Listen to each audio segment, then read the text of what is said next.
All right, ladies and gentlemen, welcome to another episode of The Good Life, where we explore the foundational pillars of what it takes to live a truly good life. Today, my guest we're gonna have a blast. She is the owner and CEO of Heritage Financial Strategies. Shanna Tingom, welcome to the show. Thank you so much for having me. I'm excited to be here.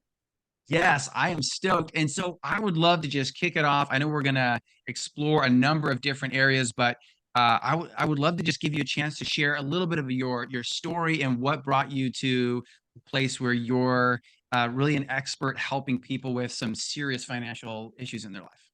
Yeah, for sure. So, very long story short, I was about 19, 20 years old, going to college, and I didn't have the benefit of parents that saved or could really help me pay for college. So, they were great, hardworking folks, but it was about all they could do to put food on the table and take care of us. So, I knew that I couldn't rely on their help, and I also knew that weren't the ones that could teach me how to deal with all this money stuff when I grew up. So one day, I think I was my sophomore year of college, I started to think about investing in money and really wanting to learn, but I knew I couldn't go to them. So I made an appointment with a local financial advisor in my small town in Iowa and drove there on fumes. I was working 4 jobs to pay my way through college. So, and it was a small enough town that everybody knew everybody. So I think when he saw me on his calendar, he was probably hoping I'd won the lottery.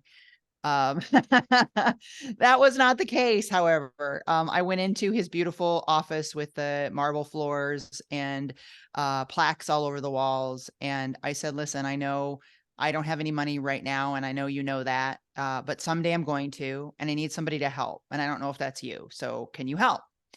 And he put his pen down and he did one of these. And then he reached across the desk and patted me on the head and said, don't worry, sweetheart. Someday your husband will take care of this for you. Yeah. It was that moment that changed my life, though, honestly. I actually tried to find him a few years ago to thank him. He's since passed away, but it that really changed my life. I was in school to be a music teacher. Thank God I don't do that today. But I started really learning, and I didn't want that to be my fate. And so I started reading and listening to radio. There wasn't the internet as it were today, so I couldn't Google or go to Chat GPT or whatever. I started just learning, and within 6 months, I changed my major to business. I didn't really know what I was going to do with it, but that's led me to where I am today, and I'm grateful every day for that turning point, really, in my life. It's so interesting. I was curious as you were sharing that how it's going to play out, but so I mine was a little different, but I went to likewise. I was just trying to learn and understand finances, and so I went a few years back. I mean, maybe even 10 years back. Went to a financial advisor, and likewise, I mean, I didn't have any money, but I was just like, hey, I'm trying to learn, and nice office, kind of same gig, and he was like, I don't verbatim, I remember, but it was something to the effect of like, hey, you know, um, you're a little young, you don't really have anything to really talk about. So he like went off on like giving me marriage advice, which I'm not opposed to. I'm not opposed to like Oh, marriage advice from my elders, but I was like, dude, I'm here to get financial advice from you, and like all you have is to like detour and talk about like marriage advice. Like, okay, man, I was just like, dude, you're a joke. Like, I'm like, you're a clown, and I don't know anything about money, but I know that like if I was 60 and a young man came to my office and I was an expert in finances, I would blow his mind. And yeah. so I'm with you. I was like, wow, okay, Yeah, and that happens so often, Matthew, in our industry, and that's why Heritage doesn't and never will have asset minimums because we want to be we just as much want to be able to help that yeah, kid that comes in as we do the person that comes in with millions of dollars, and yeah, so it's really led me to building the business at least when I started building it, the business that I thought I wanted to build. We'll learn a little bit more about that because I've Yeah. almost quit twice, but yeah, it's been a ride for sure. Wow. And that's, it makes me think of just how sometimes yeah, the hardest moments or the darkest moments or the things that were like, I mean, that interaction with that financial advisor could have just sent you on a journey where you're like, okay, like maybe there's nothing to learn here. Like maybe it really will happen when I get married and we'll figure it out. But like it was the tuning fork. And I'd love for you to share more about you, just your journey of, we've got a lot of business owners and entrepreneurs tuning in that have gone through burnout and overwhelm and are trying to kind of square away how to get back in the game. And so I'd love for you to just whatever you want to share. I know you have some amazing stories from the challenges of business and redesigning your business and burnout. So I'd love for you to just Yeah. share some of those stories. Yeah, for sure. So I've owned Heritage for almost 10 years now. And in that time, I have reinvented my business 3 times entirely. And twice I almost quit. So I'm grateful every day that I didn't. And it's only because of the support of my husband and my family that I haven't a couple of times, probably. But as I mentioned earlier when you were sharing your story, this industry is very focused on collecting assets to manage, and that's seen as the easy path in a lot of cases to really doing the right thing, which in my mind is giving the advice in addition to managing the assets. But I started in the industry in a company where that was the main focus. I had quotas and goals, and I had to achieve those goals. And for 3 years, I was far exceeding those goals. And I was sort of able to do a little bit of what I wanted, but a lot of what they wanted. And then I left that company and started my own independent business, which is Heritage. And completely reinvented myself. I walked away without knowing if any of my clients would follow me. They all did for the most part. Which was terrifying and exhilarating and all of those things. But just as it was starting to get, quote, easy, as somebody told me, I started over.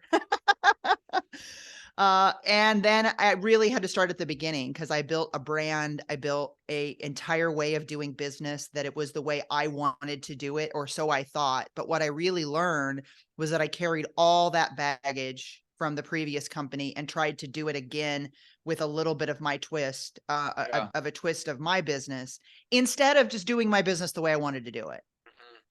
So I brought all these clients over, didn't want to upset the apple cart, kind of kept things very similar, but added some stuff to the mix. And in about 2 years, I was waving the white flag. I was ready to quit. I was working 90 hours a week. Really unhealthy, physically and mentally unhealthy, not sleeping well. It just really was ugly. And then my husband and I decided it was a brilliant time to build a new house. So we built a new house in the middle of all of this. And we closed on the new house. And the day later, my husband got into a really serious bicycling accident and ended up in the hospital.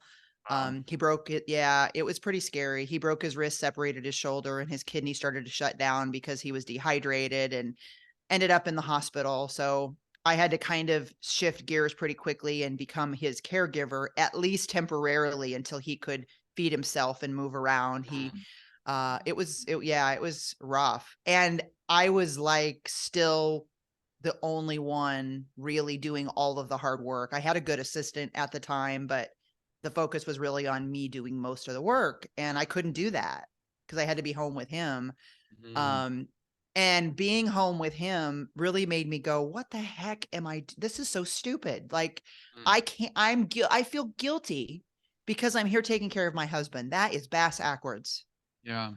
And a few months later, I had an industry conference that I went to every year that I wasn't going to go to that year because we just built a house and all the things. And I said, forget this.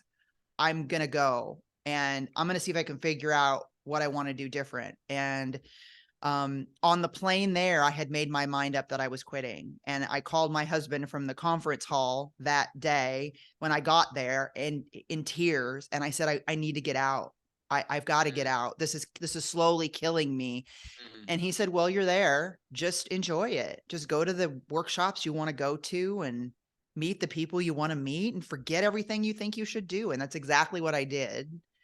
And it was really that led me to go a different direction. I mm, went to sessions I never would have gone to. And then I'm like, I can do this different. mm. I can be different. So tore everything apart in my business and rebuilt it again. Um, and that was really the first time that I came back feeling so invigorated and really just ready to take it on all over again. Wow, and that I mean, that's takes so much, adjusting my video there. It takes so much courage to start over again because it's like it just every time I built a business, it just takes every time I built a business and then walked away or sold it or closed it down, I've been kind of like, I'm never doing that again. I'm just gonna go get a job, I and then it's know. like, and then I find myself back at like, I hate working for those people, and I find myself back to rebuilding something. So anyone that's watching this that has built a business or done it again knows the like enormous amount of jet fuel required to Oh, get the rocket ship into orbit. And so that's like, yeah, kudos. yeah. I'm curious what an iteration.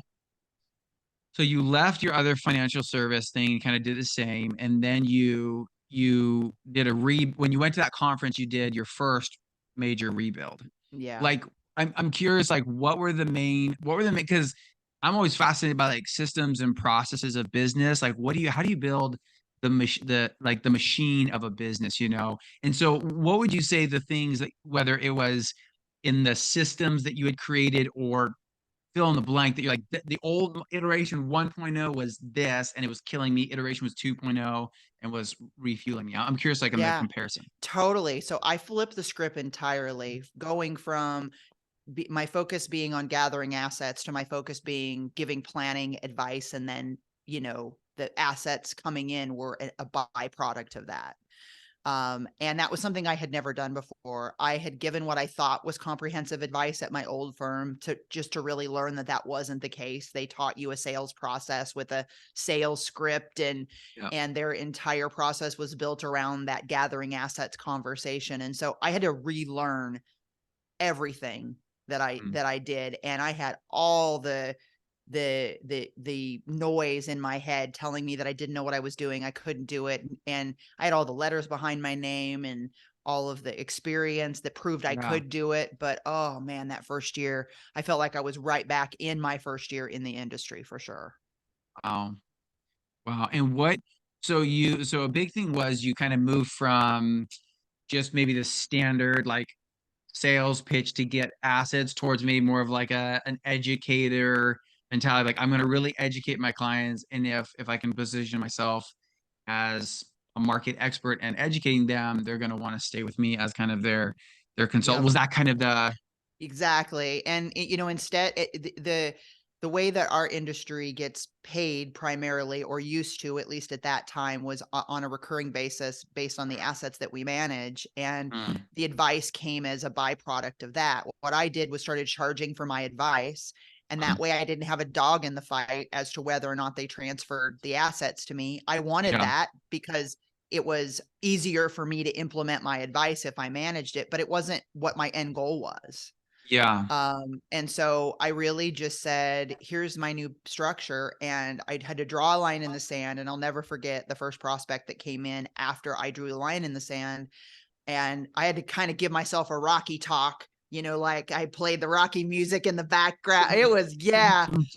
Oh, I had to psych myself up because I'm like, you are only pitching financial planning, period. yeah, That's it. yeah, And I didn't even know how to do it. I didn't know how to fill out the forms with the company that I was with. I didn't know exactly how to use the software that I'd bought to be able to do it. I had figured it out yeah. enough, but Hmm. I had that conversation with them and they're like, that's exactly what we want. Where do we sign? And I went, holy crap, I've got to do this Yeah, now. Like, this is yeah. happening.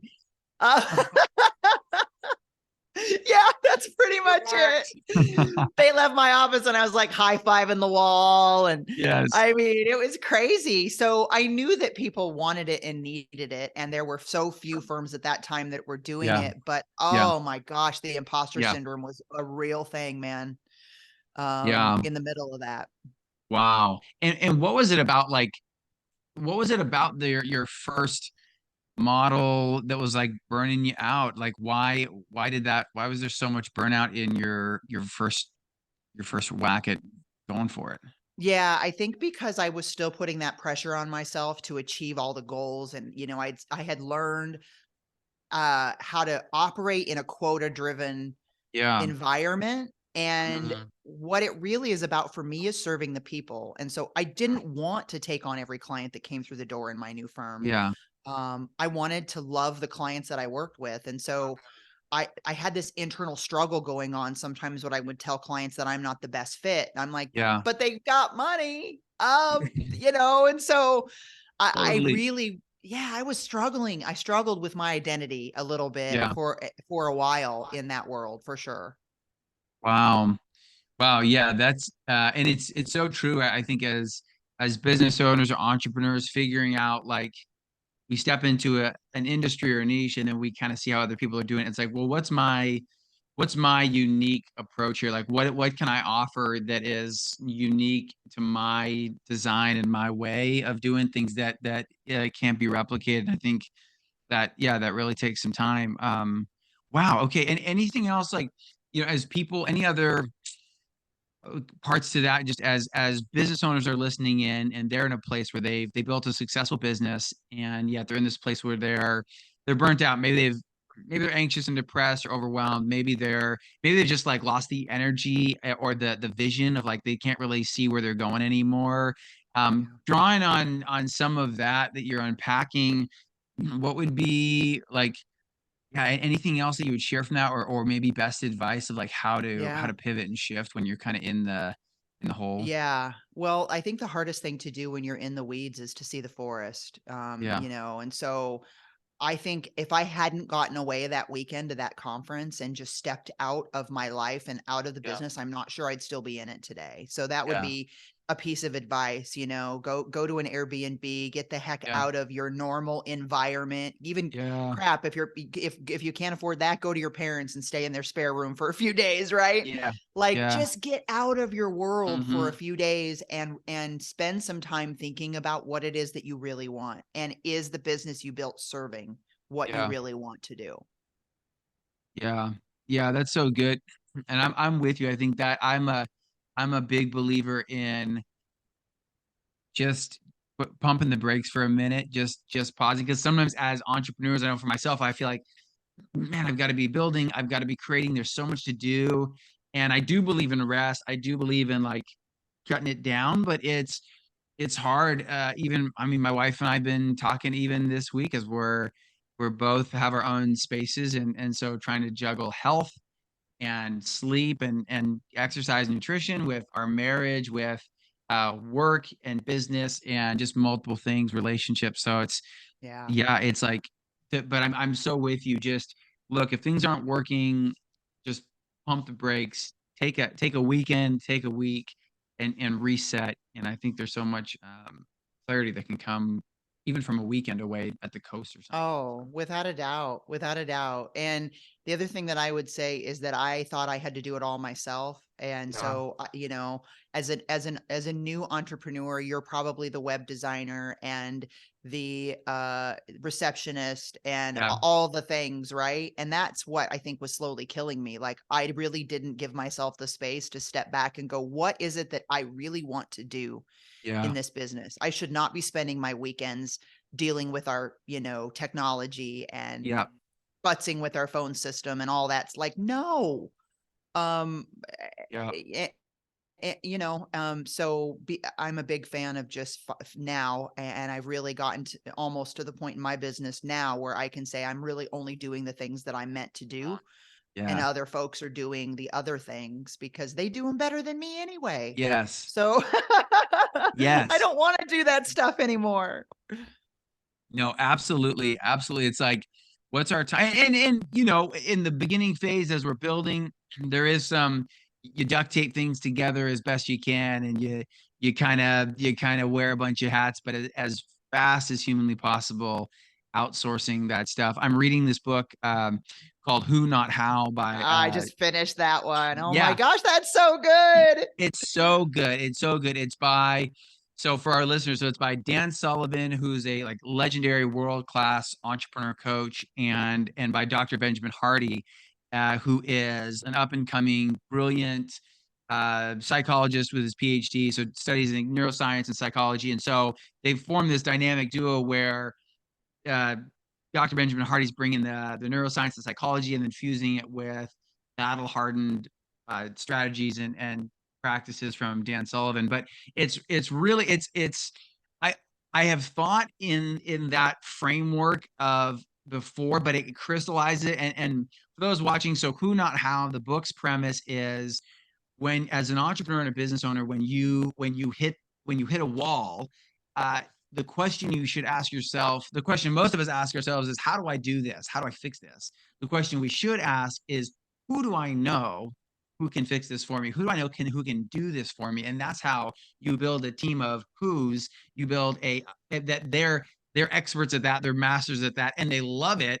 And so that's just been I've got this list of who's that I'm like, okay, as I increase in cash flow and capacity, I'm building the team. So you're right on the money. It's and just because you can do something doesn't mean you should do something. Like sometimes, it's like, well, I actually am skilled at a bunch of stuff. It's like, but yeah, they get down to what is the genius that God's given you? What is your divine spark within that Mhm. you and only you can do, or at least that you love doing, and then get really good at just that thing and then outsource the rest. So that's when you're talking, Yeah. I'm like, that's where my mind is going. And I Yeah. applaud you for building a team.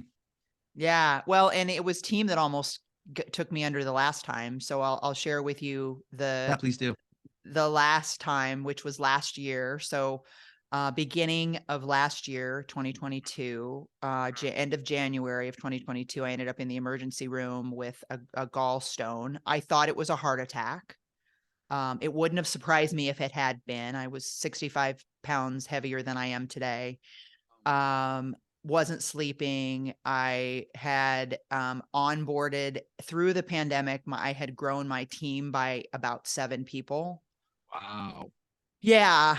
And while they were all good people, they were not good fits for the company or even really for me. And Yeah.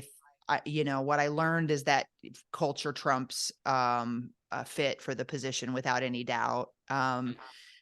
And that was sort of the beginning of a year of me unwinding a bunch of health problems. And also about this time last year, we were offboarding all of those employees. So, we kind of realized in May of last year that we had to drastically change the way we were doing business. And it was, again, a departure from the way our industry does business. But we made the offer to all of them, and the vast majority of these folks were producing advisors, producing planners.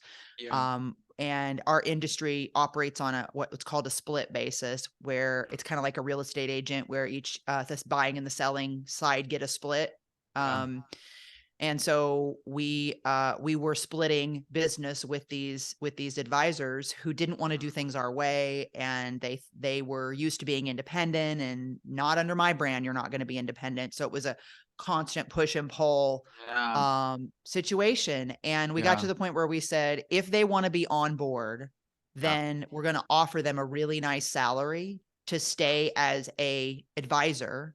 Mhm. But if they don't want to be on board, then they're going to pay for everything that we've been paying for. They're going to pay for part of our office and part of our technology stack. Yeah.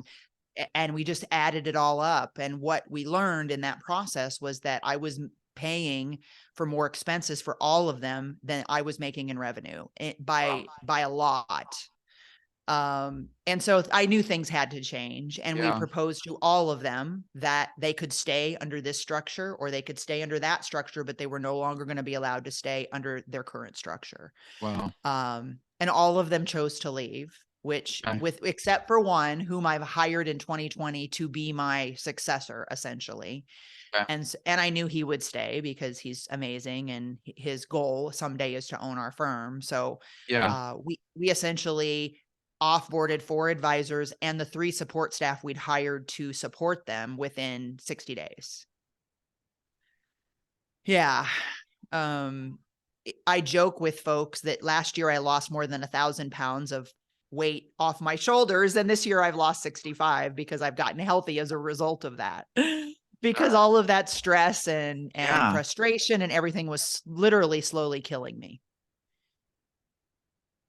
And that, I love to like camp there because I think that, sometimes as business owners and entrepreneurs, our victories are powerful. And and it's important to share like these are the victories that I've had, and this is what works, right? Because we don't want to, no one wants to like hear a lot about what doesn't work. It's like, great, thanks. But I think that sometimes I think there's so much value because when we want to get help, we look for someone else that has scars where we have wounds, like I want to see that you got cut where I'm bleeding out of the side of my head, and I want to see that it actually got stitched up. So like if you're unscarred, you weren't in a whole lot of battles, buddy. And so I think there's Yeah. so much value in just and I'll share a couple stories too, but just so much value and especially for the business owners and entrepreneurs that are listening now. They're like, I am not sleeping. I am like way overweight. I'm eating fast food. I'm like, my marriage is falling apart because Yeah. we're financially not. So it's like all of that. And so it's like, man, there's so much. So I'd love to hear, and then I'll share a couple stories too, but I'd love to hear just unpack it. Like you said sleep and health wise, like what was what was that like? Why were Ugh. you stressed out of your gourd, and like what was going on? Yeah, for sure. Well, I had to I got so far away from what I love doing most Mm, that I yeah, didn't recognize myself, right? So what yeah. I'm the best at in my business is working with the clients. And I love my clients and they love me, and I was bringing in clients for everybody else, and Wow. oh my God. I mean, I was building their businesses in a great way, but it was not feeding that part of me that loves to do that. Mm, And every week and every day, I was sitting in on meetings where we were trying to figure out how to keep this person or that person from going off the reservation. So let's write a new policy, or let's put in a new piece of software, or whatever the case is, rather than just saying they either need to get on the plan or get on the bus or get off. And it just was ridiculous when I look back at how many hours, dozens and mm, dozens, or and maybe even hundreds of hours that we spent trying to push ropes, essentially. mm, mhm. Um, and it was like as soon as the air was cleared in the business, now the roof has like blown off. Like this year has been the best year we've ever had. Fine. And we love coming into the office. It should have been my clue, Matthew. Yeah, We built a yeah. beautiful brand new office that you see as my background here I in love it. 2021. And I didn't want to go there. I would work from home most often Yeah, because they were there. And yeah, being around them just made me angry. yeah. Yes. So Yeah, that should have been my clue, but it yeah. wasn't. And then I'm like, now it's just like the air feels different in here, you Uh-huh. know? Yeah. It's so powerful. And I think, yeah, and Tony Robbins talks about in as business owners, he says, there's three types of entrepreneurs or business owners. There's the artist, there's the manager, and then there's the entrepreneur. And he kind of breaks those down. He's like, very few are entrepreneurs. That's like the person that lives for, in terms of their kind of DNA. Like they Right. live for risk. They love and I'm like, yeah, I would agree. Like I'm entrepreneurial by force because it's just a part of the gig. But and then he talks Yeah. about, there's the manager that loves systems and the process and managing people. And then there's the artist that like it loves their craft. And right, like part of what you're describing is like, man, the love for the craft of working with the client, like that's the magic. And then it sounds like someone was killing you was that managing people that Mm, were just a nightmare. And so Yeah, Yeah, and I'm not that's good at that. And another system that we implemented in late 2019, we started using the EOS Entrepreneurial Operating System okay. process. And I learned that I'm the visionary, and my husband came into the business, and he's Mm, our integrator. And so he's mm, the one that loves the systems and the process and yeah, digging into the yeah, technology. And mhm, I was trying to do it all, but so yeah, not well. yeah. Ah, we need a team. We Yeah. need a team. And that reminds me, so, when I was a few years back, I was working on building a social magazine here in Southeast Portland for an affluent neighborhood. So it would highlight like a family of the month, and we would sell advertising to landscapers and real estate brokers that wanted to do business with them. And so it took me about a year, and so in the evenings I was driving Lyft, and then during the weekdays I was running meetings, and I Oh, was doing it wow. mostly alone. There was some support. It was basically like a franchise setup, so there's some support in the organization. But so it took me a year of building this without income, and so finally, though, when I got it, and I had these advertisers in for like 36 months, 24 months. I had the whole book of business built, but I launched in January, and I think I sold it in April, and I just was so burnt out at the end of it. I was Oh, so exhausted and overwhelmed and depressed and anxious. I was just like, man, ugh. I hate this. And nothing. And even though I was like right positioned to finally build the financial strength of the business and grow it and cash flow, I like basically did all the hard work and then just sold it. Yeah. And so for me, that was like, yeah, wow, there's something where if it's not energetically sustainable, if it's not if it's something that I can't excitedly get up and go for every day, then it's just not worth it. Like It that for isn't. me showed me like, man, I've got to find something that Oh, I can actually put my soul into, that I it doesn't have to be a love every day, but something at least that's not sucking me dry, that I'm not like wanting to jump off a one-story building or something. So well, being an entrepreneur is too hard to not yeah, enjoy what you're doing for the most yeah, part. I mean, there are days that yeah, suck in my world too, especially yeah, where the market is today and all the geopolitical stuff and all that.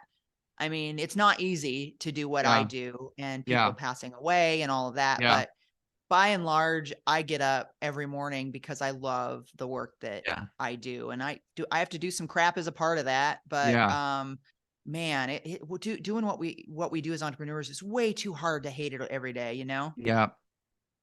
Preach that. That'll give this lady a pulpit. What I'm curious, what now, do you specialize in the financial services? Are there some niches that you're focused on now with specific clients? Maybe share some about that. Yeah, for sure. Well, I think women generally gravitate towards me or Yeah. couples where the woman wants an equal say because Mhm, of my story that I share with anybody. It's on even on mhm. my website that I told at the beginning of this interview. I think that a lot of women that have gone to traditional advisory firms have felt that way. Even if it wasn't said, they've felt it.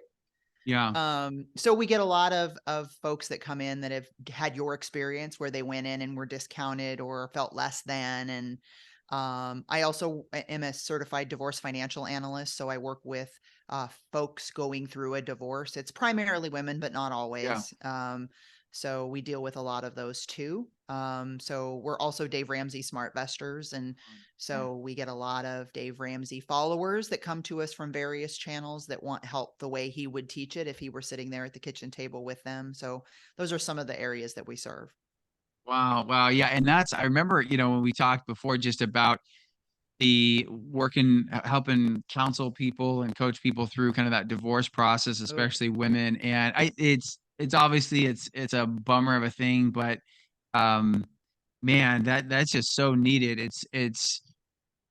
That's the first thing that goes in a divorce, yeah, is the trust and then the bank accounts. Can you share a little bit about what either a story, or it doesn't have to, like, obviously protecting people's identities, but sure. whether a story or just just some of your experience with how you got into that place in Yeah, life? without a doubt. So I was fairly new in the business when I got my first one or two women that came in after they had made a Mm, divorce agreement. And there's so much that you can't undo. You can't unring the bell in a lot of yep, cases when you make some of these decisions in the process. And when I started to question them as to why they agreed to this or that, they just didn't know. And they really felt like they didn't have a choice. And so that's really what led me to going down the road of figuring out how do I help on the front end before that happens. yeah, And that's why I enjoy that part of what I do. It's not a fun part of what I do. It's super emotional, and really awful and messy in a lot of cases. But if I can help them understand better what they're being asked to sign and what is in their best interests and different maybe scenarios where they could ask for or do something different than what they thought, then yeah. I've done my job. And Wow, that's why I do it. wow. Yeah, that's huge. I mean, I can only imagine, like, going through a divorce and not really knowing what to do, just kinda like, "Alright, we signed some paperwork," and especially, like you said, if it's a traditional family where the husband was working and the wife was taking care of the kids, then if assets are in his name, if the Yep. retirement plan was in his name, if the home was in his name, then yeah, I can imagine. So I feel like even though it's a no one's dream is of going through divorce, but mitigating damage and fallout and having it be the most fair and just Yep. separation. So that's huge work. Wow, wow. Well, a couple questions as a couple questions I'd love to ask as we close. So if you could so to a business owner or entrepreneur that is on their own financial journey, but it could be finances or anything. What's one book you would say, "Hey, you're a business owner, entrepreneur. This would be my this is my number one book recommendation the most." What would it be? Wow, yeah, I think you maybe stole mine earlier. I love Who Not How. The other one that I mean, that one just blew my mind. The other one that I love is Rocket Fuel. It's written by the folks that bring to you the entrepreneurial operating system, and it really helps you understand the different roles that there are in a business. And you might not be at the place where you can hire that other person yet, that integrator if you're a visionary, or visionary if you're an integrator, but it helps you really, I think, understand why you need to sort Yeah, of look at going down that road, yeah, and maybe some tasks that you can take off your list that are sucking the life out of you. So yeah, those are two really big ones. I also really like Dave Ramsey's Entree Leadership, mm, because not everybody's cut out to be a leader. And I think that I'm not sure I was when I started down this journey. I was as you mentioned with the Tony Robbins book, I was the great tactician. I love doing what I do. A lot of yeah, CPAs and attorneys are in that bucket, yeah, right? They really love their craft, but yep, the they're artist. likely terrible leaders. Yeah, And so the leadership is a skill and a muscle that you have to build. Not everybody's good at it. I for yeah, sure wasn't. yeah. And that's what Entree Leadership taught me. Okay, wow. Leadership, rocket fuel, who not how. Okay, those are some great recommendations. And is there a quote? It could be your favorite quote right now, or is there a quote that you live by that you often return to in the dark moments that kind of is Oh a guiding yeah, compass? for sure. I got to meet Zig Ziglar and his wife, the redhead Jean, before he passed away. He was an inspiration to me. And my favorite quote of all time is, "You can get anything you want in life if you can help enough people get what they want." Wow, come on, that's so good. And I've heard when I hear people quote Zig, that's oftentimes the one, and it's so true. Tony Robbins will kind of beat a similar drum of just like, hey, if you'll go out and add massive value into the marketplace, the market will reward you financially, and it's Agreed. that true. Like if you will serve people at the highest level possible, the outcome is money. Like oftentimes we're looking for money as a cause instead of an effect. It's like money is an effect of helping people. So Yeah. that's so good. And so how can so we'll put I'll if I haven't yet, I'll make sure that I get from you to put in the show notes all of your links, websites, your socials, anything that ways people can find you, but just people so people can hear where's the Yeah. best way that people can follow you, stay connected to what you're doing or work with you. Yeah. Maybe just hit us with some of that. Yeah, for sure, for sure. So I have a podcast called We Make Money Fun, which you can find any place you get your podcasts. I also have a YouTube channel that I'm just getting started building because in our industry, we just finally got the go ahead to start doing live videos. So I know, so I'm going to be doing more live videos on our YouTube channel, which is We Make Money Fun as well. And then our website is heritagefinancialaz.com. And wherever you are in the country, we can probably help and we'd love to talk. Come on, awesome. Okay, so I'll make sure that I get those links. We'll put them in the show notes. And just final parting words, like to you have done an impressive job reinventing yourself and rebuilding, and you've also gone through hellish seasons. And so, final words to a business owner and entrepreneur that's watching this and is really just going through hell. They're Yeah. anxious, they're depressed, they're burnt out. Like what would be your final if they could if they remembered nothing else from this episode, but like this one thing about as they're in it, what would that one thing be that you would offer them? Ask for help. There are so many people that are willing to help you. Look at people in your industry that are 5, 10 years ahead of you. Look at people in other industries that are successful around you. They all want to help you. You just need to know that you can ask and they'll be willing to stop what they're doing and help. Come on, ask for help. That's good. Well, ladies and gentlemen, this was another episode of The Good Life. My amazing guest, Shanna Tingom. Yep, Tingom. you got it. Okay. Yes. I was practicing that. I was practicing that before the show. So try not to butcher it. But No you worries. guys, everyone, thank you so much for joining us. What an awesome time. And we will see you again next week. Thanks for joining us.